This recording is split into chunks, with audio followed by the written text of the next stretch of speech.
Hi guys, let's unbox my skin care tools. So దీంట్లో రెండు నేను అమెజాన్ నుంచి ఆర్డర్ చేశాను అండ్ ఇంకొకటి నైకా నుంచి తీసుకున్నాను. సో ఫస్ట్ వన్ వచ్చేసి ఫేషియల్ స్టీమర్ అనమాట. ఇది ఎప్పటి నుంచో తీసుకోవాలని అనుకున్నా, బట్ ఆన్లైన్లో తీసుకుంటే బాగొస్తుందో లేదో అని చెప్పి తీసుకోలేదు.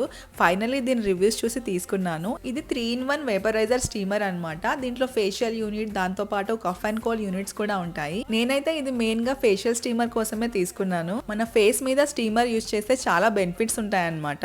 అండ్ నెక్స్ట్ వన్ వచ్చేసి cute little ice face roller. ఇది తీసుకోవాలని చెప్పి తీసుకోలేదు. ఫేషియల్ స్టీమర్ ఆర్డర్ చేసేటప్పుడు బాట్ టుగెదర్ అని చెప్పి ఇది వచ్చింది. దట్ టు జస్ట్ 49 రూపీస్కే ఉండే, సో తీసుకున్నాను. దీంట్లో వాటర్ నింపి ఫ్రిడ్జ్ లో పెడితే ఐస్ అయిపోతుంది. దెన్ ఐస్ తో మన ఫేస్ ని మసాజ్ చేసుకోవచ్చు. లాస్ట్ వన్ వచ్చేసి కొరియన్ షీట్ మాస్క్ అనమాట. షీట్ మాస్క్ నేను రెగ్యులర్ గా యూజ్ చేస్తాను. సో ఈసారి కొరియన్ షీట్ మాస్క్ ట్రై చేయాలని అనిపించింది, సో తీసుకున్నాను. వీటి కవర్స్ చాలా క్యూట్ గా ఉండే, సో టోటల్ 10 తీసుకున్నాను. వీటి లింక్స్ కావాలంటే నాకు కామెంట్ చేయండి. For more such content do subscribe to my channel.